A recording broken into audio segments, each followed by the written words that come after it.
Down through the history of religion, there has been tremendous emphasis upon vigil. Vigil has always been part of man's spiritual quest for reality. And it seems to be based, at least in part, on the biblical statement, "Be still and know that I am God."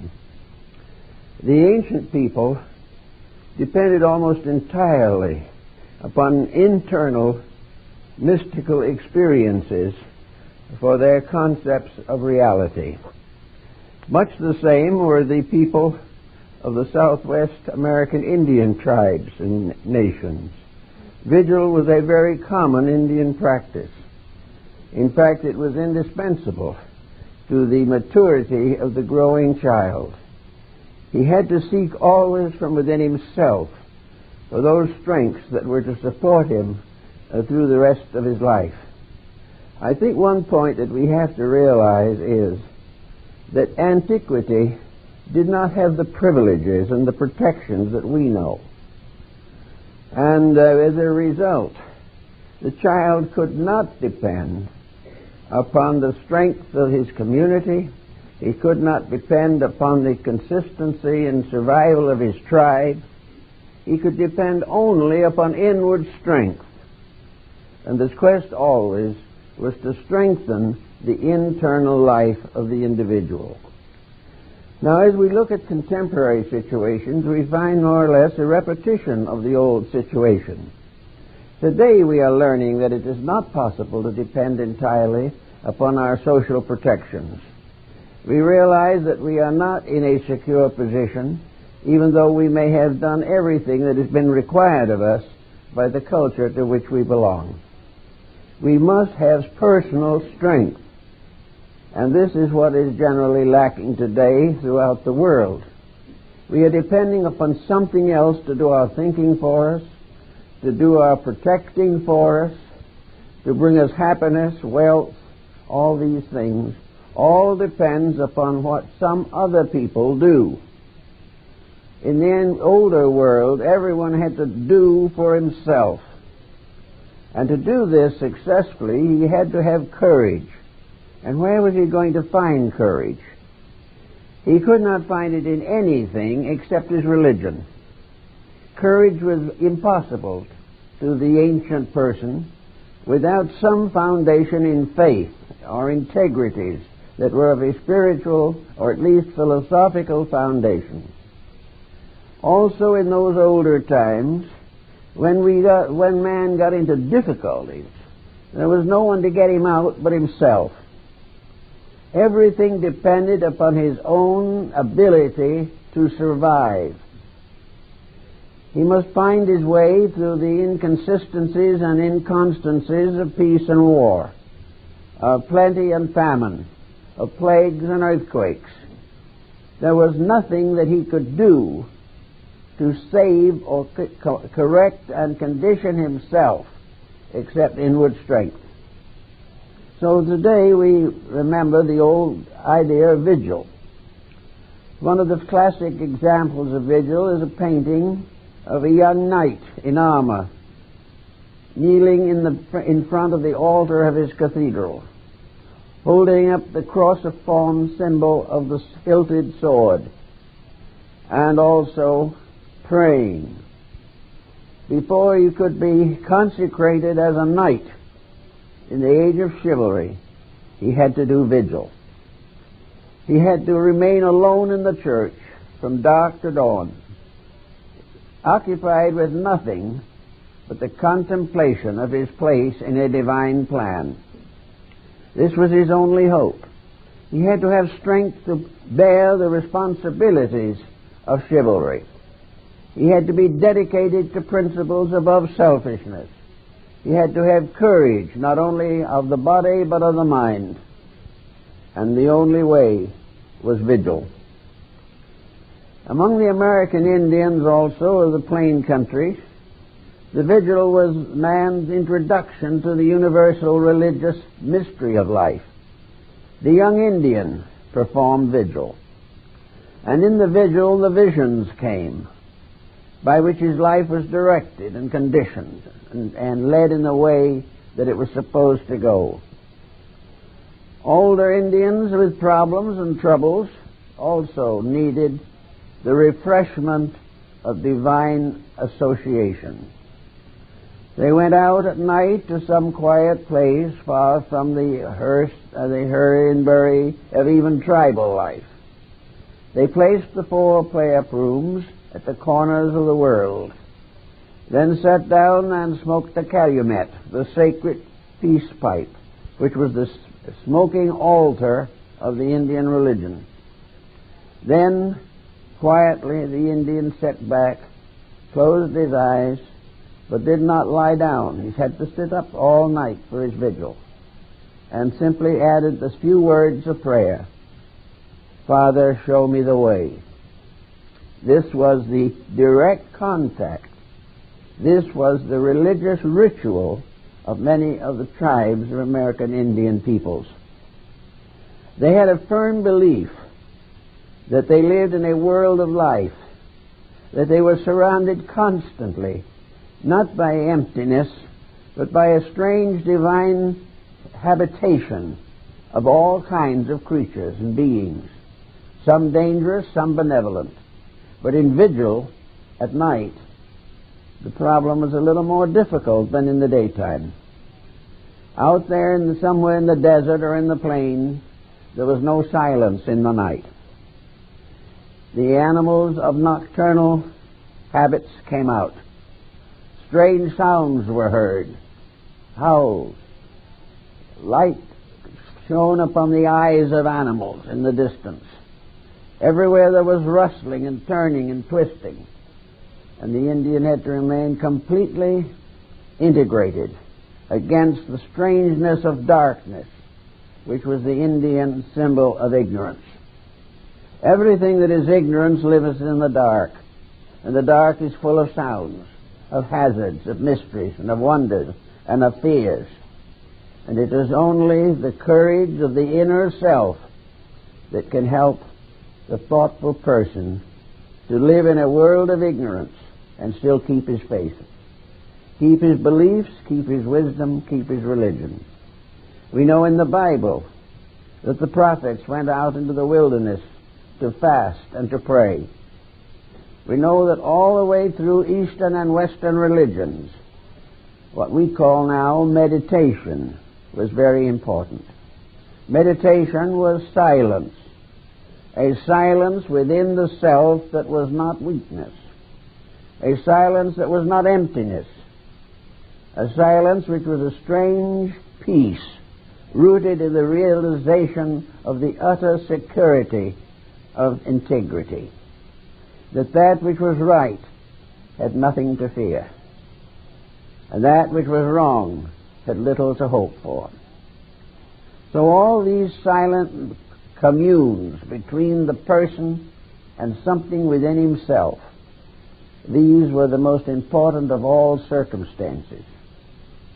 Now when the modern religionist prays, even in the small vigil of a few moments, he prays to God, or to what he considers one of the messengers or avatars or saints of deity. And he is reasonably expectant that prayer will be answered. Now, what is the basis of his certainties in this matter? In the course of the day, hundreds of millions of prayers go up from every part of the earth. Is there somewhere, anywhere, a God that can hear them all? Is there any God anywhere that can meet all the needs that these supplicants feel is necessary to their survival? The atheist says no, it's impossible. The normal theist simply regards deity as an omniscient ear that can hear all and will sit quietly with that conviction. But the mystic, who has understood a little better and a little deeper, has a different conclusion. Of course, God hears the prayer, because it is the God in you that is the hope of glory. The divinity in each of us is a power that we reach through vigil. It is an ever-present deity, not out in space listening, but in our own hearts and minds, omnipotent and omnipresent. Therefore, when we say, Lord, listen, it is the God in us that is the hope of our salvation. Now, it's not difficult to understand why ancient people believed this. They believed it because they found that the prayers were answered. They had constant testimony that when their desire was right and good and proper and sincerely presented, there was a good probability that it would be answered. It would be answered because of the power, the tremendous reservoir of divine energy that is locked within each living creature, from the smallest to the greatest. Everything has its root in deity. And it is this eternal root, diffused everywhere, that experiences the possibility of divine intercession. So in the olden days, there was no question about who was going to answer prayer. And sometimes the individual was disappointed. The prayer was not answered. And the need that he felt so deeply was not fulfilled. Probably this caused him to have some doubts and might even change his religion. But it was not the fact involved. The reason it wasn't answered was because there was some reason in the person by which it could not be answered. There was something wrong in the person who made the prayer. Therefore, it was not believed, in most cases, that vigil was something in which you suddenly leave behind a world of doubts and misgivings and in a few seconds achieve union with the divine. Vigil was something that the individual had to prepare for. A vigil was something that the child grew up with, always seeking, always determining that the best part of himself should always be approached with spiritual integrities. Therefore, in vigil, as it was anciently practiced, there were certain preparatory rites. One was purification, symbolized by means of the water of benediction or of christening. This purification was the preparation of the person to receive his own higher part in communion with himself. He was preparing the house that the Lord might dwell therein. Not that the God did not already dwell there, but between the divine power and daily life was a mass of complicated interferences: selfishness, self-interest, anger, hatred, disillusionments of all kinds, corruptions of conscience and of ethics. All of these things locked the individual away from the dweller in the innermost. It was necessary, therefore, that those who would approach this divine presence should be properly and duly prepared. And it was only in those moments of proper preparation that the fulfillment was made possible. So if the person asked for a divine favor and disliked his neighbor, he might not get it. If he wanted the strength to make a constructive decision, but lacked the morality in himself to make that decision, it might not be that he would have that support in those moments. He had to be worthy. The knight had to be worthy before the altar of his church. Everywhere the approach to the divine must be based upon worthiness. And ways of achieving worldliness and worthiness are very interesting. All you have to do to be worldly is to drift along, doing what you please. But if you wish to be worthy, then you must follow a very strict code of activity and conduct. Now, this code is not, however, a punishment. It is not an endless frustration of every natural human attitude and belief. It is not something that deprives us of the joys of life. The code, as it was known to the ancients, opened the gates of joy. The individual found that as he improved himself, his troubles slowly grew less. That as soon as he was able to overcome the selfishness in himself, he was then perhaps entitled to wealth or position. Whatever he did that was right in his home, in his business, in his world, made living easier. But it required decision. He had to decide whether he wished to destroy his own place in the plan, or by staying in that place have a greater and more glorious fulfillment.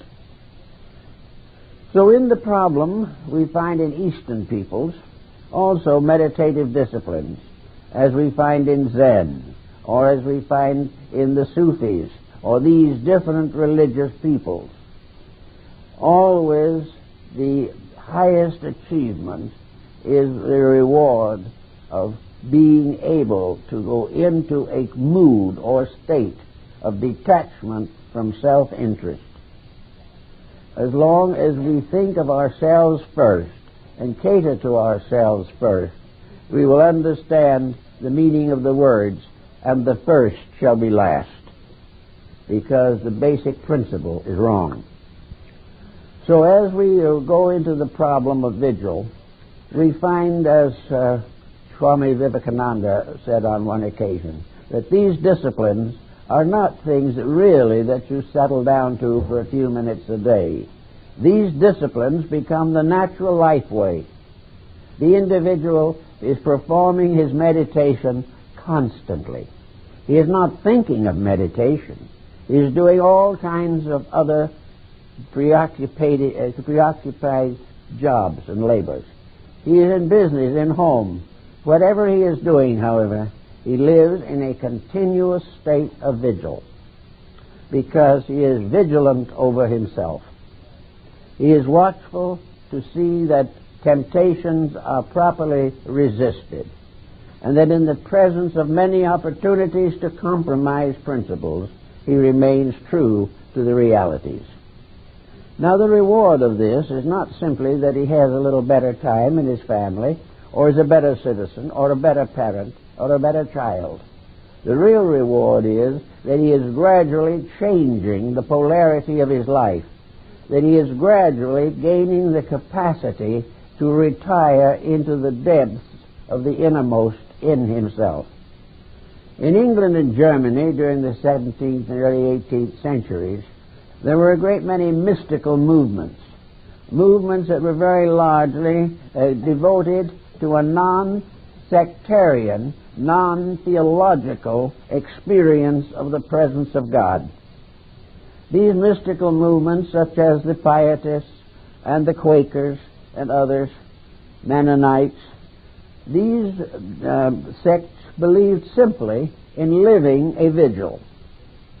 They believed that every moment should be lived within a pattern of dedications, that the person who prays most while he labors, and that the person who has no useful work has no religion, no matter what he may claim. Religion is service. It is the fulfillment of need. It is the taking care of the personal responsibilities. It is the individual defending his right to work, but not his right to delay his labor. He is supposed to be constantly doing that which is next, proper, reasonable, and purposeful. Now, in this particular type of thinking, we know that the person trying to go more deeply into self finds one of the most common hindrances is lack of emotional control. He feels very good about loving his neighbor, until he meets his neighbor, and then he has difficulties. He is perfectly certain that he has a good job until someone talks him into dissatisfaction. He thinks he has a happy home until he discovers that his own willfulness is in danger of breaking it. All the way along, the individual's emotions taking over get him into difficulty. Now, it isn't emotion taking over that has done this, but it is emotion undisciplined, untrained, and unregenerate that has done the mischief. Emotions are something very beautiful, and the more beautifully they are appreciated and applied, the richer life becomes. But the emotion of affection can also be turned in ignorance into the emotion of hate. So the mystic, seeking to refine and purify his own nature, realized, as Böhme, the German mystic, realized, that all these destructive emotions disturb the relation of the individual to his own true self. Between the self as a divine being and the self as we find it in daily contact with people, the difference between these two is the difference between an internal eternal and an external temporal situation that do not reconcile. So actually, the problem of emotional control is best solved by quietude. It certainly isn't solved by watching television. It isn't served or sold or sought through rock music. It doesn't come to us as the result of the tremendous pressures of excitement, of competition, and of the constant determination to do what we want to do at all costs. But in this particular area, if we look around, we will see the tremendous penalty of lack of emotional control. If this control weakens too much, we have a psychotic condition. And it makes excesses of emotion can lead to a hopeless mental sickness. No one really got terribly sick because they were kind, but they can get terribly sick if they are unkind. All around us in life are laws and rules. The American Indian believed this and was quite certain that these laws and rules were actually in the air around him all the time. All he had to do in order to achieve the peace of soul that he was seeking was to be quiet and let reality move in upon him. Let the sky speak to him. Let the earth be kind to him. Let all the creatures around share with him the energies and resources of life. And in Vigil, there was this control of pressure. There was the individual sitting quietly, receptive to the divine will. Now, this is another point here, however, that is very important and is often comes up in connection with psychic experiences. Quietude is not negative. Quietude is not the individual opening the door to unknown visitors or the first burglar who wants to come in. Quietude is not negation. It is not a statement of helplessness. It is rather a statement of actual integration. Quietude cannot even be achieved by a person without discipline. If you don't think this is true, try it sometime. Try sitting down for 10 minutes without any conscious mental attitude, but living simply in the experience of peace, a very peaceful experience. Within 2 or 3 minutes, the mind will start to wander. We haven't any way of centering the mind subjectively, only objectively. So this thought of loving everyone may gradually lead into the realization that we are not very fond of several people. And as soon as this comes, the meditation is finished. It is no longer possible. The mind finds it almost impossible to prevent the intrusion of the objective. and the objectives are usually objections. It is very difficult for a person to be quiet except when he's asleep. If he becomes unconscious, he may still dream, but he doesn't remember it. But to be awake and quiet for any length of time can result in extreme nervousness, boredom, or an almost fantastic danger which seems to move in unless we once more make our connection with the external. The great Japanese psychologist Morita worked out a system for people who were naturally inclined to be neurotic. He pointed out that one of the first things the individual has to do is learn to live happily with himself. And nearly all people who are troubled are sorry for themselves, basically. They feel that they have been abused, they have been injured, they have been frustrated. So they keep on building this pattern until finally it comes into a dangerous antisocial attitude. Morita began, therefore, by taking a person who was neurotic, or inclined to be, and was bringing all kinds of dismal stories to the attention of his physician or practitioner. The first thing Morita made these people do was to go into a room without a book, without a word, without a friend, and simply be there by themselves with nothing to do whatever, not even a piece of string they could tie knots in, and stay that way until they finally had a talk with themselves. That was pretty rough. It sounds as though it'd be very, very easy. Many people say if I could only be alone for a little while, I would be in heaven. But no one who is not self-disciplined can be alone and be happy.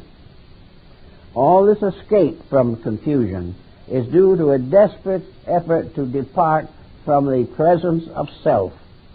Now, in self, I do not mean, as a psychologist would put it, merely a mental entity. I mean that self, the deep, real, spiritual basis of our existence, the divine in us, the universal self that manifests through our personal self. The more universal we become, the more universal our divine self can manifest. But as long as we are locked in our attitudes, better attitudes simply cannot enter. The only time the individual with a bad adaptation to society can get along a little better is when a great disaster forces him to face himself for a short time. Then he forgets these little personal matters, but as soon as the danger passes, he drops back into himself again. In this case, into the self that is not real. So in Morita's therapy, Vigil, called just simply plain getting to know yourself a little better, was the beginning of therapy. And the beginning of therapy in this case was to face self and live with it for 3 or 4 days and find what a monster it was. This little self, this mind self, this ego, with all its dependencies. And not far from Dr. Morita's establishment was a hospital built in Japan for the improvement of those with various degrees of actual mental ailments. This hospital was built by public funds and was located very beautifully in a very fine stretch of countryside. It was a very handsome institution to take care of the sick. The director of the institution decided that there was a form of therapy that hadn't been tried in his country, and that he would try it. He brought together a group of people, practically all of the inmates of this institution. Some hadn't spoken for years. Some cried all the time. Some hated each other. It was a group of sick people. So he took a beautiful piece of paper or large area wall or something of that nature, and he drew on it a pattern for the gardens of this institution. And he enlisted them all, assuming in his enlistment that they were all perfectly normal, that it was their opportunity and almost their responsibility to the emperor, most of all, that they do the gardening. They should design the garden, they should ask for the materials they needed, they should get together and discuss it, and when it was gradually developed, they should take care of it. And it was a problem and a job that would probably last a year or two. Before the end of the year, 60% of the inmates were dismissed as cured.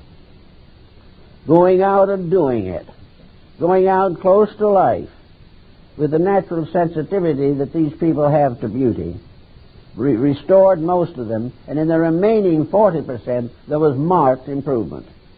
There was not a case in which there was not improvement. So this shows the importance not only of getting away from this isolation, which can be institutional, or it can simply be an individual isolation because of conduct and attitude. To get back into the beauty of life, discover the wonders of life, and to realize that in gardening you are using the children of God, the flowers, to accomplish a work which was to stand for the presence of the divine. It was all very nice, and it worked, because every individual who is able to improve his relationship with himself is better off and will come nearer to what he may regard as happiness. How to do this, then, was to first of all begin to practice some type of vigil. And this can be, first of all, a simple vigilance, a comparative watchfulness over personal conduct. The individual can decide in his own mind, perhaps to keep a small diary of his own moods. He can also begin to think at the moment when he is irritated, whether the irritation is important enough to allow it to interfere with the presence of the divine within him. Can he hate people with sufficient value to himself if he realizes that as he hates people, he hates God? This is something that he has to think through. But it isn't so difficult at first. Children do very well with it. But the older people are afraid of the hole in the dark. They are afraid of all kinds of things that have become superficially associated with their lives. So it might be a good idea to follow the general thought of Vivekananda, and that is to consider your daily life as meditation, your daily life as your great religious dedication.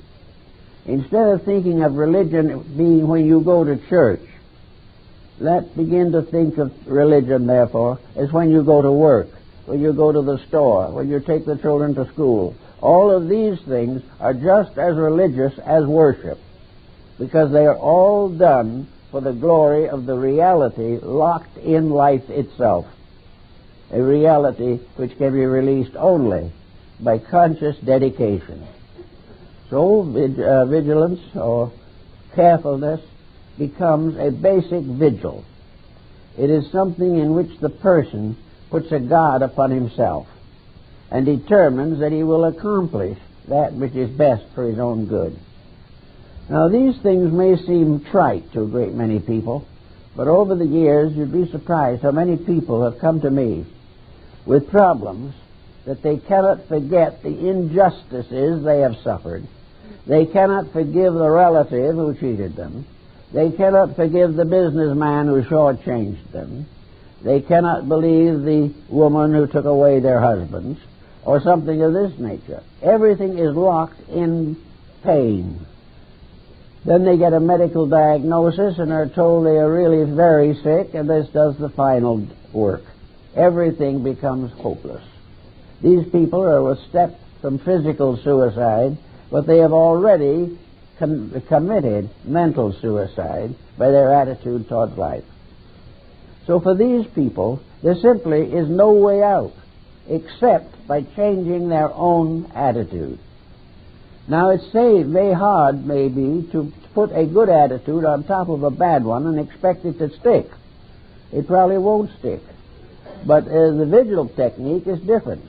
Instead of building a good attitude on a bad one, vigil means simply to not have an attitude, not allow positive or negative to take over, but that where previously there was a conflict, the answer is a condition of quietude.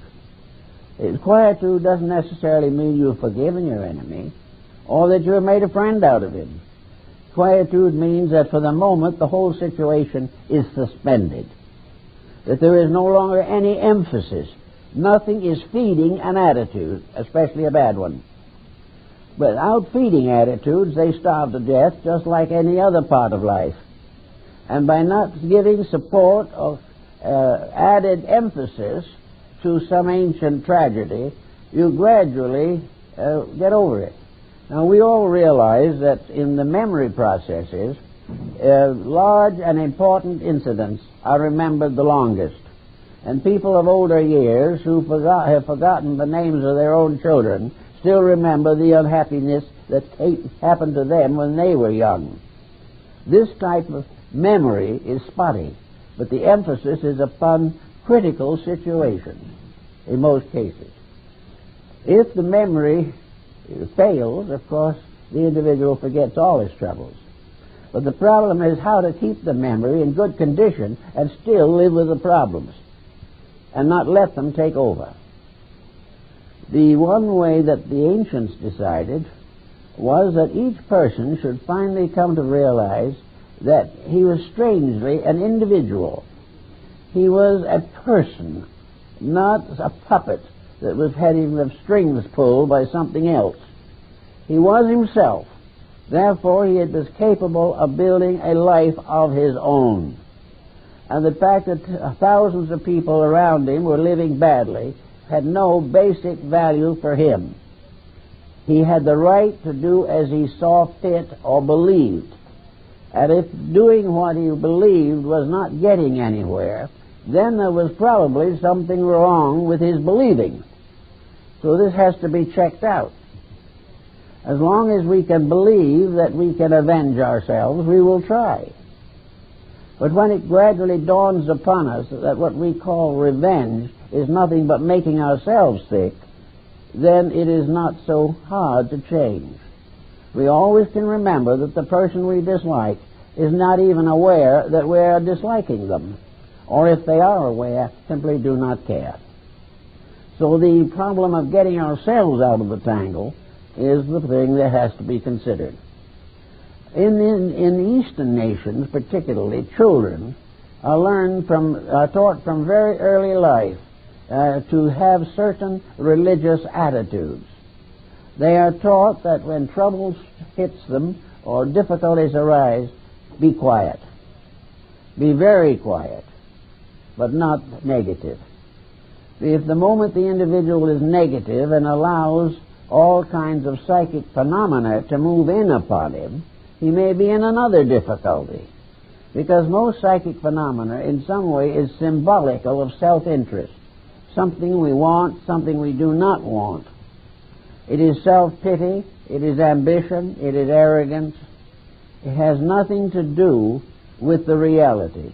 Our dreams are highly psychotic, and very often our so-called waking dreams or mystical experiences are simply further evidence of our troubles, but not a solution to them.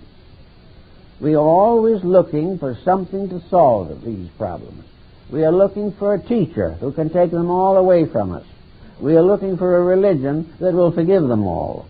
We are looking for a way of life in which we can make our mistakes without interfering with joy, peace, or happiness. This does not exist, and there can never be an achievement of it. The only way we can get over the pressures that make us unhappy is by reducing the pressure.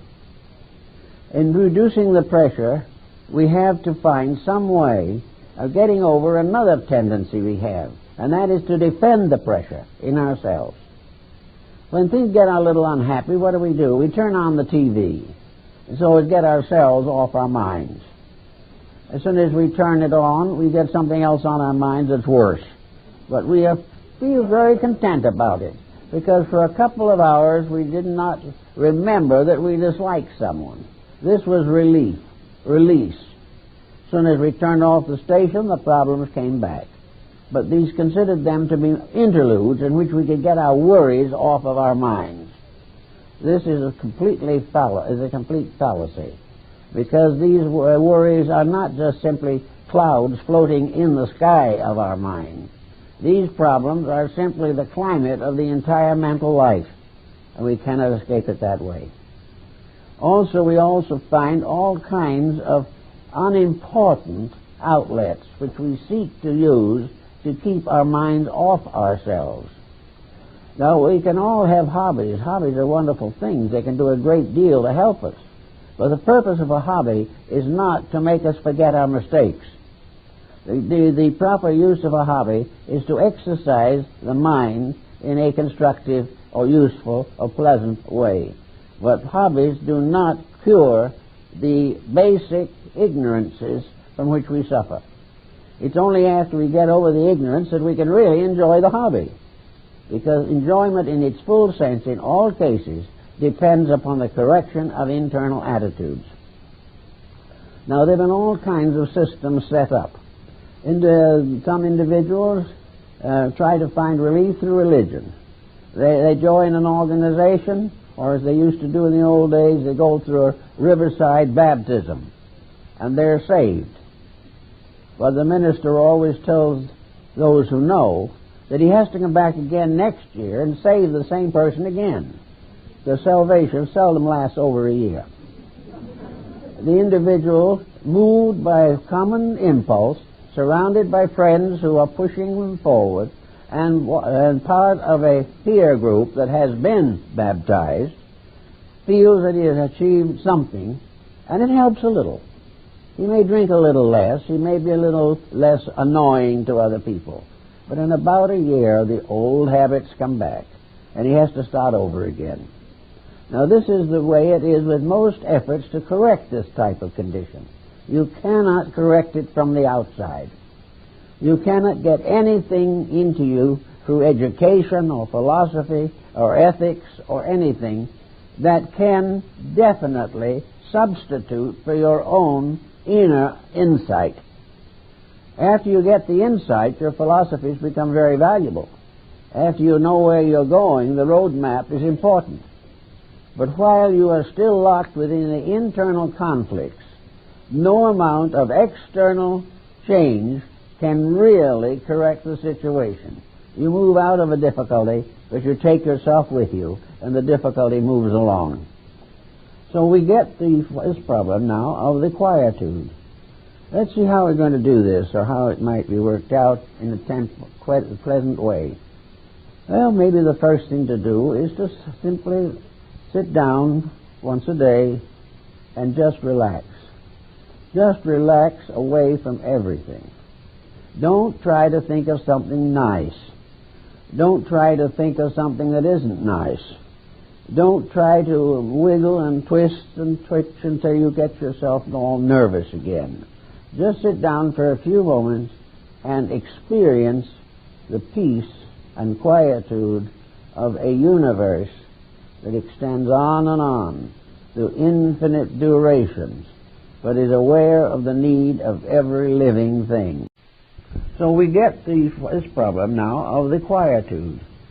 Let's see how we're going to do this, or how it might be worked out in a pleasant way.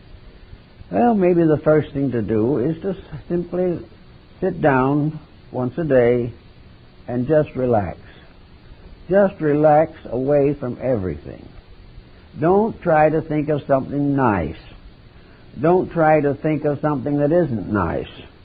Don't try to wiggle and twist and twitch until you get yourself all nervous again. Just sit down for a few moments and experience the peace and quietude of a universe that extends on through infinite durations, but is aware of the need of every living thing. Aware because within each living thing is that same power that moves the stars. After all, in this case, the cosmos and the human heart are very close relatives.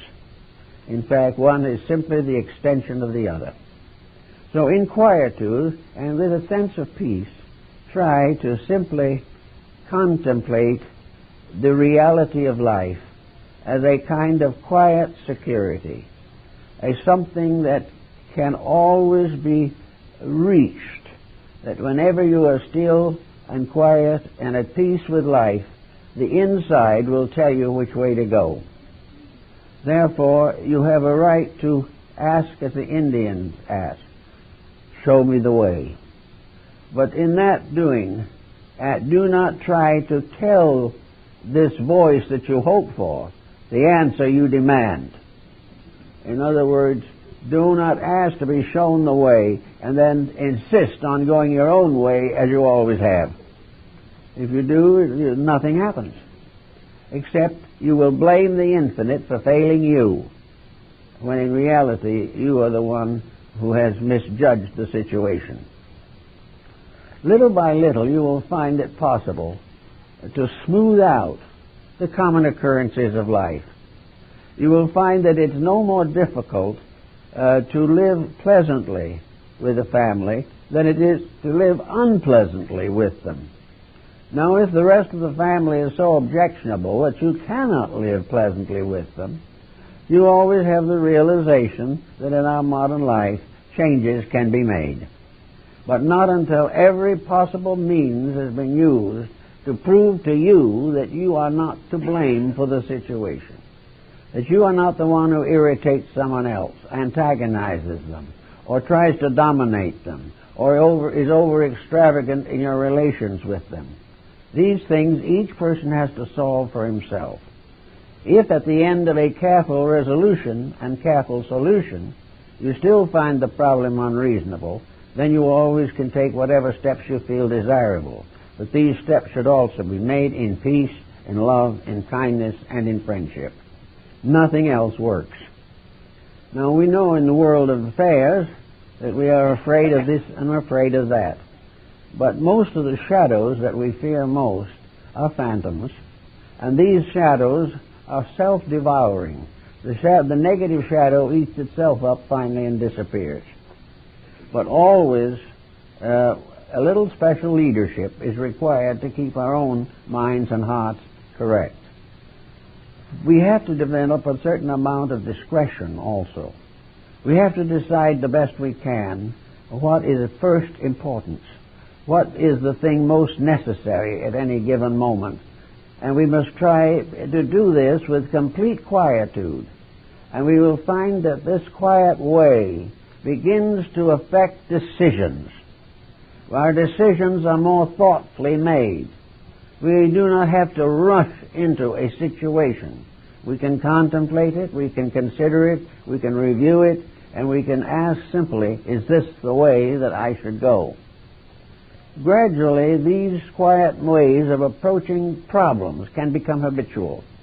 The individual who once rushed to decisions and regretted them at leisure now has the possibility of being slower, benefiting from his own previous experiences, and gaining a new depth of insight and a new understanding of how to handle aggravations.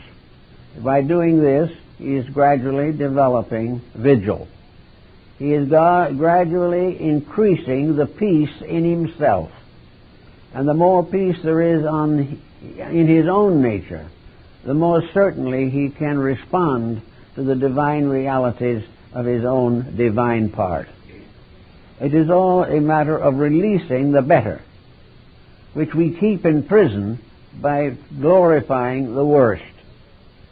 If we can get over this, if we can make sure that everything that comes out from our inner life is acceptable in the sight of the Lord, if we realize that we are gradually opening the door that leads into a mystical experience.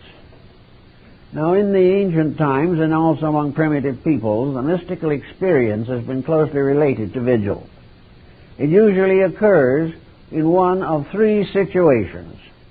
Either in vigil, which may be prayer or meditation. The second possible source is the tremendous power of labor.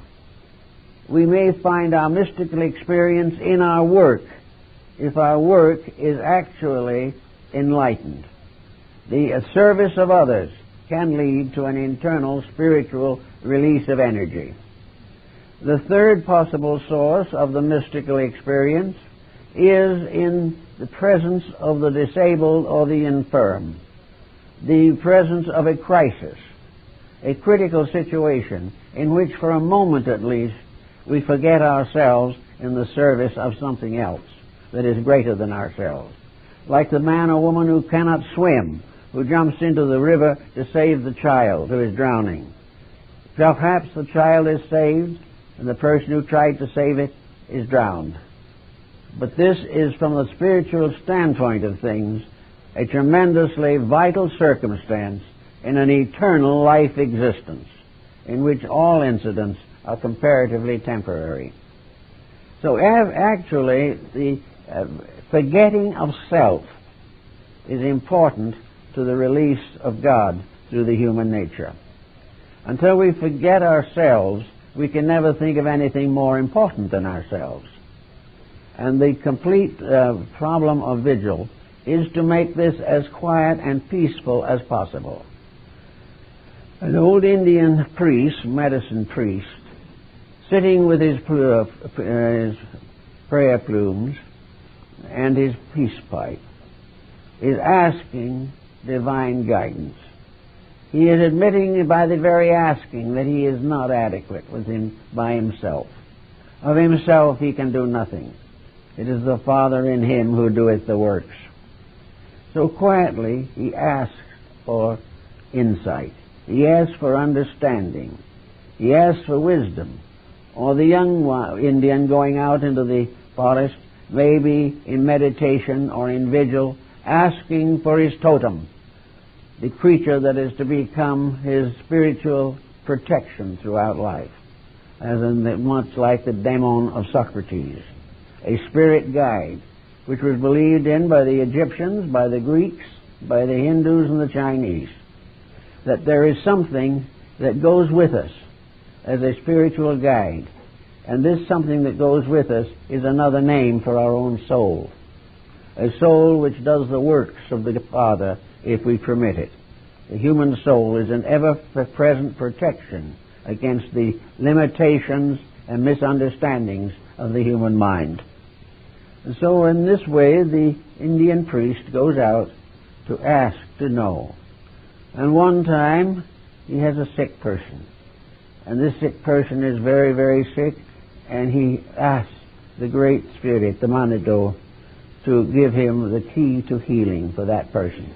And as he sits quietly in meditation, in a kind of a half-dreaming state, he sees lights all around him on the ground. Lights that he never sees if he looks for them. But lights, when he is quiet, look for him. And among the lights he sees a little flame, and it is around a little plant in the ground. And he knows instantly that the great ones have told him that this is the plant from which the healing medicine must be made for this particular sufferer. And by degrees he gains a pharmacology in this way. Here the Indian physician, who has never been to school, who has never actually been taught by any other Indian physician, who has never been given instructions by a previous priest of the tribe, goes out and becomes a doctor by simple vigil. The vigil that brings back to him the universal knowledge of mankind, a knowledge that has always existed and is available to every individual who can get over the hypnotic attraction of his own ignorance. This is a very important thing. And so the old Indian goes back and he makes a tea out of the old root that he found and gives it to the patient, and the patient is better. Then in another case it is a matter of social problem. He must go out and ask what to do with the wayward child. And the spirits have to tell him what to do. And he has to do what the spirits tell him. And he will generally succeed in bringing the child back to the tribe as a useful citizen. All this is done in silence. It is done in a continuous condition of hopefulness, a condition of expectation that somewhere there is an answer to any question that the human being can ask. And that somewhere is somewhere in the depth of himself. To get rid of this surface is to begin to live the power within. In other words, it might be called the second coming. For the first coming was when it gave us life. The second coming is when it is released to give others life through us. And in vigil and those types of things, in fasting and in meditation, there are battles fought between self and self-interest. Battles fought as Christ fought them, when he told the evil spirit to get them behind him, and did all the various temptations and emerged victorious. Now, instruction as we get it mentally won't do this, but mystical instruction has always been very prevalent. Every religion has developed within itself mystical schools which were suitable to give inspiration and courage to the members. These schools simply have no creeds. They live within the boundaries of the major religion in itself.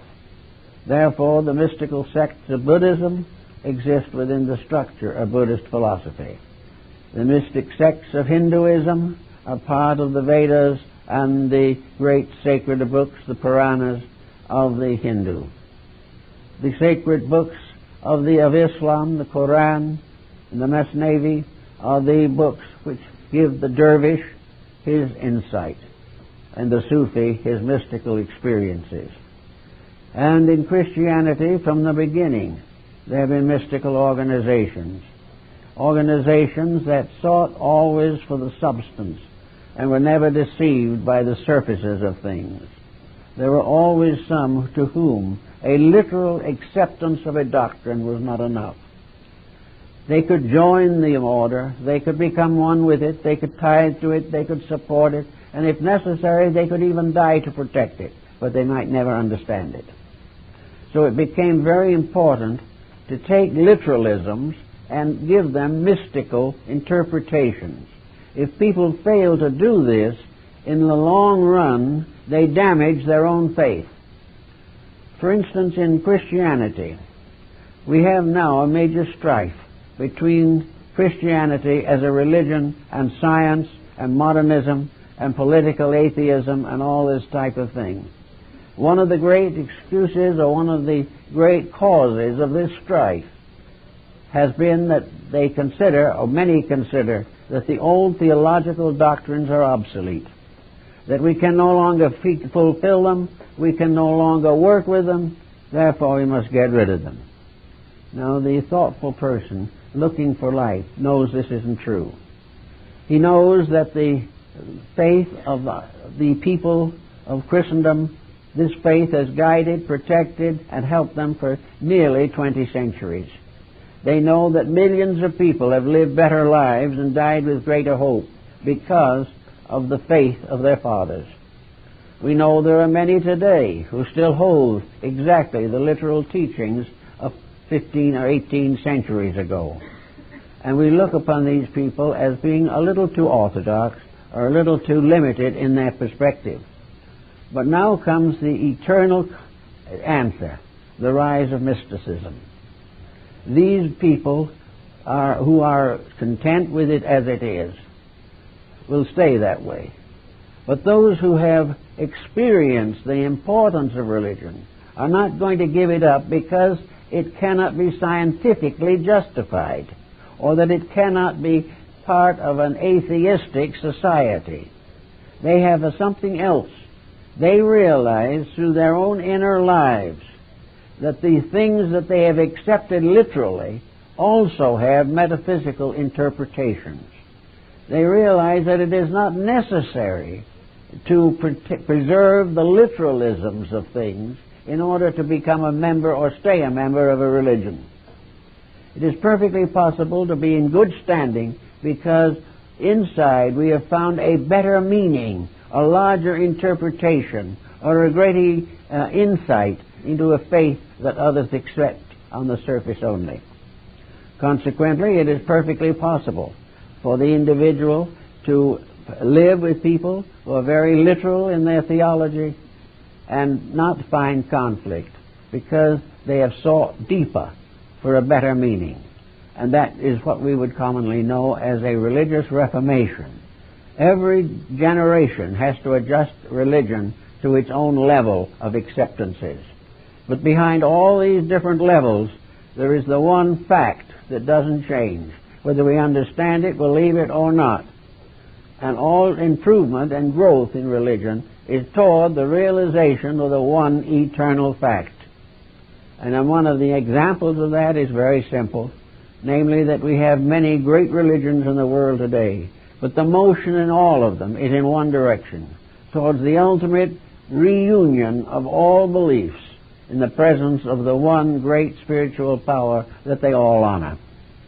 This type of thing goes back again to the inner life of the person and saves any further difficulties or estrangements due to theological differences. Vigil also is a great help physically with certain problems that arise. We are living in a very artificial society, a society that must change, that changed from something else to get what it is now, and must outgrow this and change to something else. Now, this contemporary social picture is short-lived, but it carries with it into defeat millions of human souls that cannot get out or cannot outgrow the particular concept that is prevalent today. Actually, we cannot work with this type of situation correctly unless we realize that all of these levels through which we pass and which are constantly unfolding around us, that all these levels are leading in one direction. They're leading to a mysterious reality that is the source of them all. All knowledge is one. There is no such a thing as a basic separation between biology and physics. Man has developed a separation, but they are all names for divisions and angles and aspects of the one tremendous reality which we are all seeking. Havelock Ellis pointed out in one of his books that when that one reality is found in meditation, there's no way of naming it. There's no way of actually describing it adequately. And that is its defense. Truth cannot be adequately described. It can only be known by experience. It must occur. Some degree of it, some level of it. The ultimate probably is not attainable to anyone at this time. But what we consider as a small step forward can change the history of the world. So the realities of things cannot be captured in words, but they can be known in the heart. And when they are known in the heart, all of these mysterious truths sum up to one enormous silence, a silence of perfect and complete safety, a silence that tells us beyond all words that we are in an eternal pattern, fulfilling an eternal destiny, that we can delay ourselves by our mistakes, but we cannot prevent the ultimate fulfillment of the divine plan in ourselves as well as in the universe. This type of thing helps. And gradually, if we go into a kind of vigil, we can quietly begin to think in terms of God as the fulfillment of all these doubts. That God not as a person somewhere else, but as the fulfillment and the spiritual eternity of ourselves. All of the bodies we build will fade and go, but the builder of bodies remains eternal. We will find that all the answers that we think we have will sometime prove inadequate. But as that time comes, a greater adequacy will come to ourselves. We may doubt whether we can face the problems of the future. We can, because we always have faced them, and because the power within ourselves is stronger than any condition that can arise in human relationships. Also, this power within, which Claude Bragdon refers to as the beautiful necessity, is in itself sublimity. It is something that takes away the power of doubt.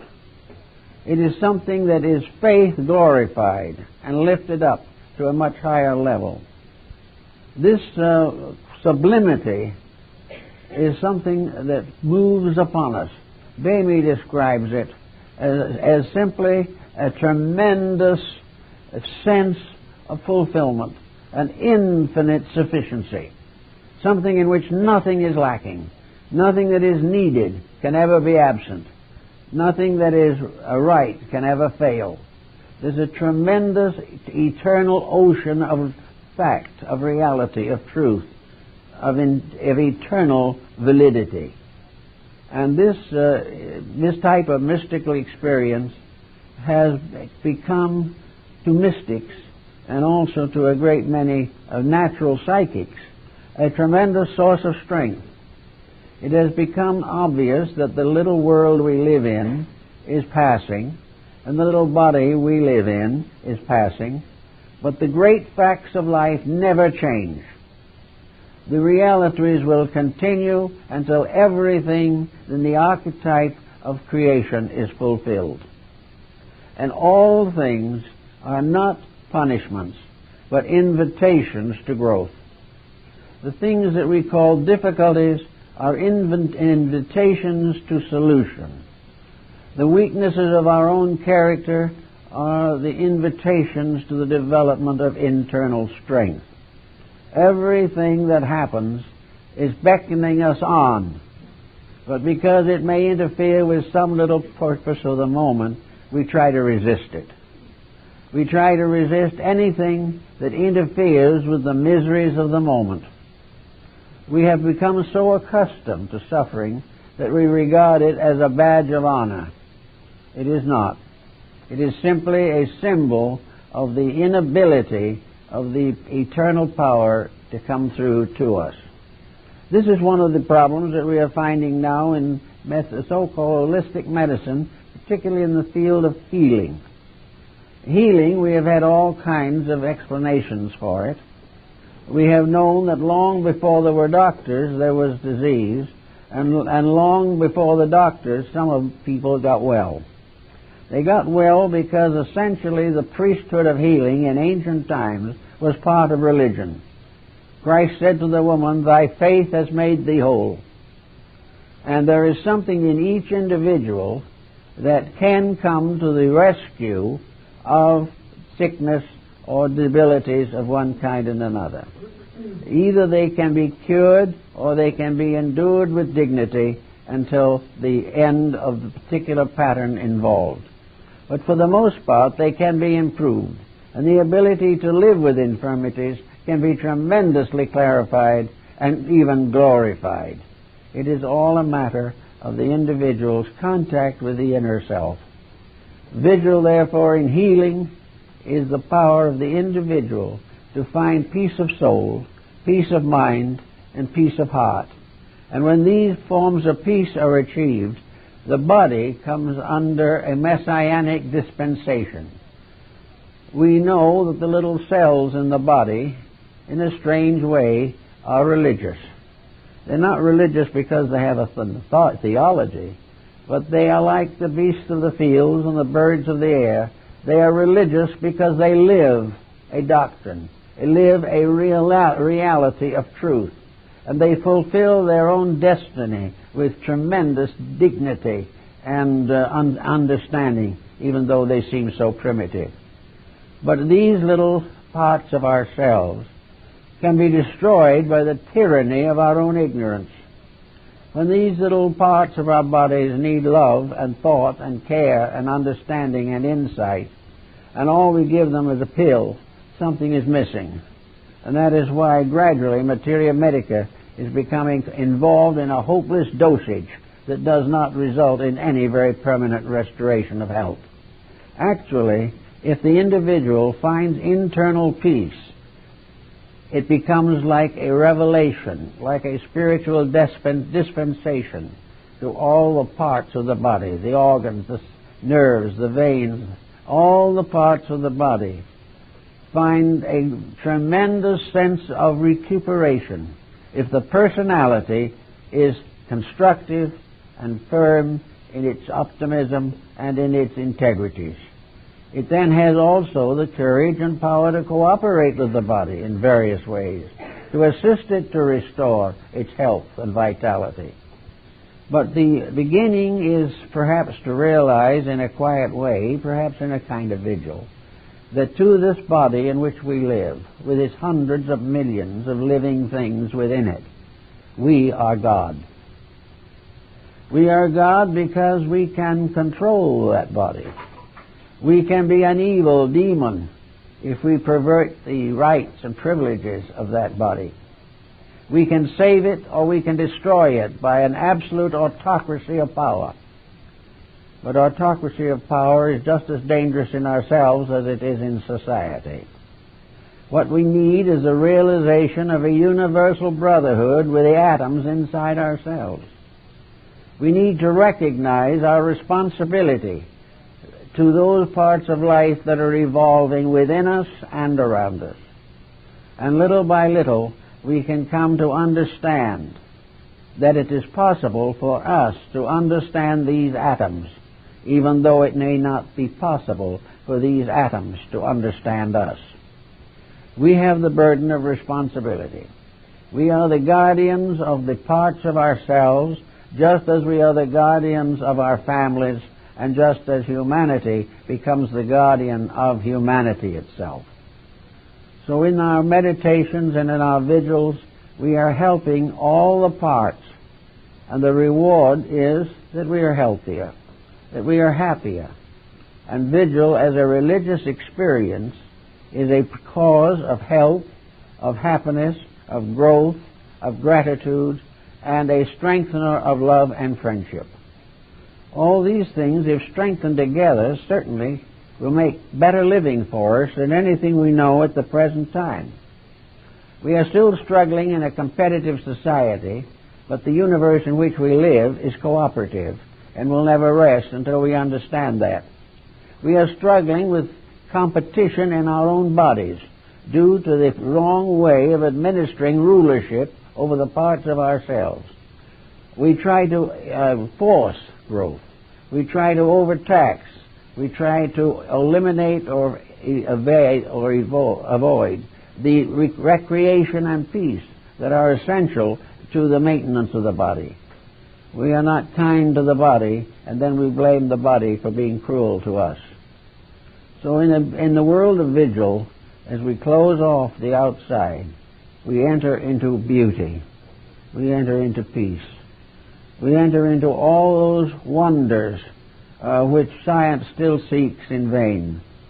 We enter into a great universe that is one life, infinitely manifesting, and a one life infinitely good in all matters, mindful of the sparrow's fall, mindful of the smallest and the greatest, because this mindfulness is in each of these creatures itself. There is one divine power distributed and disseminated throughout all existence. And that power is known to some as wisdom, and is known to some as God, and it is known to some as love. It is all these things. It is the one basic source from which all life flows, and it demands and requires that all life shall pay its homage. So with a little quietude and sort of thinking these kind of things through for a few minutes now and then, we can lay the foundations for a gradual growth of constructive realizations in ourselves. We can gradually come to live more beautifully because we have found true beauty to be internal and eternal. We can live to be more useful because we realize that the greatest use we can make of energy is to serve others, because the energy we are using or abusing is the life of God.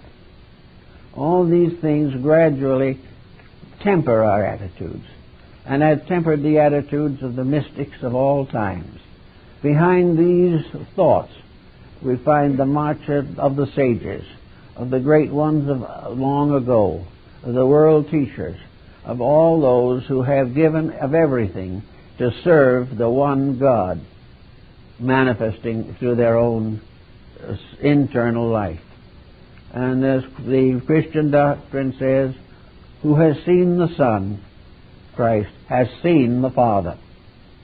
And in the same way we can say, those who have seen the body see the life in it. And if we make that life beautiful, then truly we see deity shining through all of the labors and works of the day. And it is better, it is easier, it is more kindly, and we also will have more opportunity to grow and to have pleasure. There is nothing about religion that should frustrate. It is not the duty to religion to say, thou shalt not. It is rather the duty of religion to say, this thou shalt do. And maybe to make it just a little stronger, this thou shalt do regardless. You're going to find that truth is going to be served regardless. And if we become servants of truth, we then become useful members of a universal society. Little by little, thinking about these matters, meditating upon them, trying to live them and understand them, we'll put a foundation under book learning, under all the creeds and crafts that we know, and will help us to begin to appreciate that by power beyond ourselves, we are universal citizens of eternity. And regardless of all the differences arising, the same power of infinite love and truth is in everything. And each manifests according to its own life. And when man is able to manifest it to a great degree, he becomes a savior of life. And he becomes a being or person who will be honored forever by people who may not have any intentions of following his example. But that is irrelevant. We are going to follow these examples because we will never find peace until we are one with reality. But it isn't a quest beyond mountains or off to other planets or to the far distances of space. It is simply a quiet journey into the infinite universe of our own internal. And somewhere beyond the stars and galaxies, inside of ourselves, is that same great power that moves everything, from the least to the greatest. And when we form a continuing partnership with that power, to the best of our ability, we find that that ability increases, and that little by little we attain to our universal citizenship in a creation that is forever good. That's it, folks.